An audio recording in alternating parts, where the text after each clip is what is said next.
Oke, what's up guys? Kali ini gue mau sharing tentang satu hal di dalam front end development yang suka nggak diperhatiin, suka agak diremehin gitu sama front end dev, padahal sebenarnya cukup penting. Mungkin tidak secara teknis banget ya, tapi sebenarnya cukup penting khususnya untuk kayak menarik perhatian orang, habis itu SEO juga berpengaruh kayak gitu. Nah, yang gue mau bicarakan di sini adalah tentang meta properties atau open graph properties atau intinya metadata yang disimpan di dalam head tag gitu. Jadi kalau misalkan kalian belum tahu, ini gue punya apa namanya website project pribadi. Mungkin lo pernah ngeliat di dalam GitHub repo gue gitu ya. Ini gue bikin pakai Next.js. Nah, mungkin bagi kalian banyak yang udah tahu kalau di dalam sebuah dokumen HTML itu pada dasarnya itu kita punya dua bagian utama, ya kan? Yang pertama adalah head, sama yang kedua adalah body.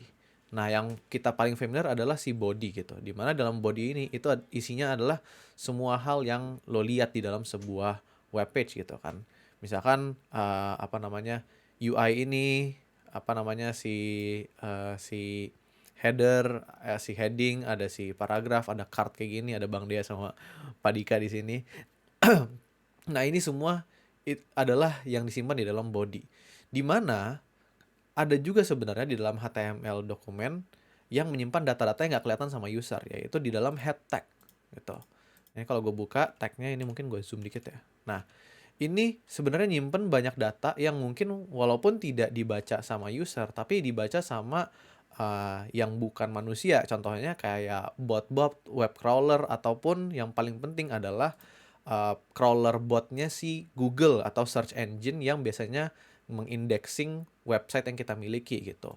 Dimana nanti lewat data yang kita berikan lewat head meta text itu kita bisa memberikan informasi lebih terhadap untuk bot-bot ini proses gitu.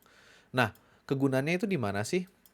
Contohnya di sini. Di sini gue mau kasih tunjuk, gue ada satu page ya. Ini page Next.js ya, namanya index.tsx. Habis itu gue punya satu komponen namanya head metadata. Pada dasarnya kalau gue buka isinya ini. Ada tag head yang berasal dari Next.js. Habis itu ada title, oke, untuk dokumen title dari HTML dokumen gue, sama banyak meta tag di sini. Mulai dari title, description, ada image, URL, terus ada juga di sini properties untuk open graph namanya ya.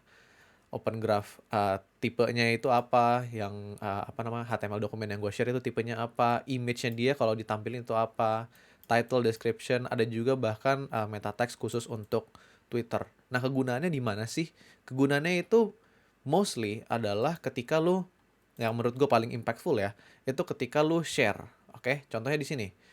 Gue ada open ngeport forward port 3000 gue yang running si Next.js app gue. Kalau misalkan kalian belum tahu tentang fitur ini di VS Code, nonton video gue yang sebelum ini karena di situ gue jelasin.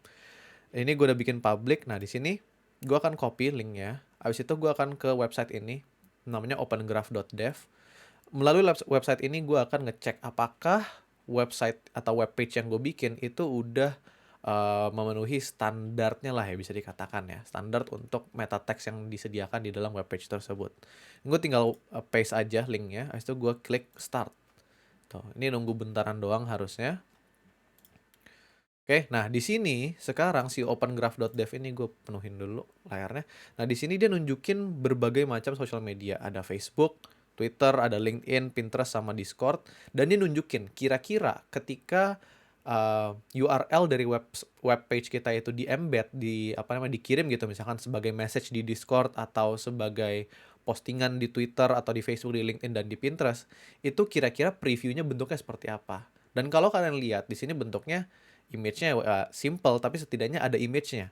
Ada juga title-nya, di bawahnya juga ada description-nya, dan ada URL-nya juga di bawah. Dan ini terlihat rapi dan profesional gitu. Jadi orang cukup convince gitu ketika ngelihat URL yang di-share. Misalkan lo punya, ya gue punya website ini yang isinya adalah course-course untuk ngebantuin lo apa namanya belajar tentang coding gitu.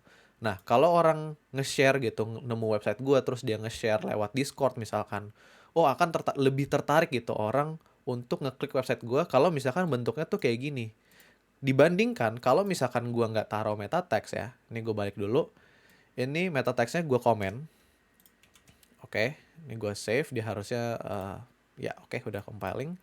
Sekarang gue paste lagi, terus gue start lagi. Lihat hasilnya. Oke, hasilnya kurang lebih kayak gini. Mungkin nggak sampai error-error ini, nggak merah-merah gini ya. Tapi ya yang muncul cuma gini doang, linknya doang, udah gitu doang.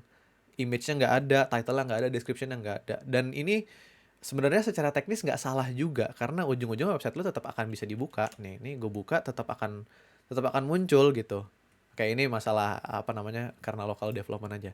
Tapi tetap akan muncul gitu website lo. Tapi ketika orang nge-share link kayak gini, ini kan jadi apa ya? Kayak nggak nafsu gitu ngelihat ngelihat web page-nya gitu. Jadi memberikan kesan juga bahwa website yang lo miliki itu kayak kurang kredibel. Jangan-jangan dibilang apa, disangka ini website untuk phishing lagi, untuk apa namanya, untuk nge-hack account lo apalah segala macam gitu. Jadi apa namanya, menurut gua sangat penting juga sebenarnya kalau kita di dalam aplikasi itu memperhatikan si meta text ini gitu. Title, description, image, URL, dan kawan-kawannya. Dan kalau misalkan lu bingung mau lu taruh apa aja ini di dalam web page lo sebenarnya tinggal ke website ini juga di opengraph.dev ini. Kalau lo scroll ke bawah, bentar, kalau lo scroll ke bawah, di sini dia ngasih sampel code-nya yang harus lo masukin ke dalam web page lo. Ini lo copy paste aja. Pada dasarnya ini juga gua copy sih dari opengraph.dev ini. Ini gue paste di dalam satu komponen di Next.js app gue. Ini gue paste, gue bungkus dengan head. Habis itu kontennya itu tinggal gue passing aja lewat props. Kayak gini. Kita bikin dinamis. Kalau lu mau copy paste secara manual untuk setiap page juga nggak masalah. Tapi menurut gue sangat useful kalau misalkan gue taruh di dalam satu komponen kayak gini.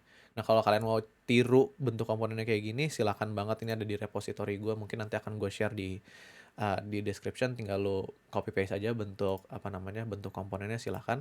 Tapi anyways ya, gue berharap mulai setelah nonton video ini lo jadi lebih memperhatikan gitu ya, apa meta text yang di dalam setiap webpage yang lo bikin, supaya ya selain user jadi lebih nafsu gitu untuk ngeklik website lo terlihat lebih profesional, dan ini juga sebenarnya sangat-sangat berpengaruh untuk SEO, supaya webpage yang lo deploy, yang lo buat, misalkan lo punya bisnis, itu jadi lebih gampang naik, apa, lebih gampang muncul di dalam search engine result page. Kayak misalkan lo googling apa namanya, belajar coding gitu, nah nanti webpage lo tuh lebih sering muncul di atas, kayak gitu kira-kira.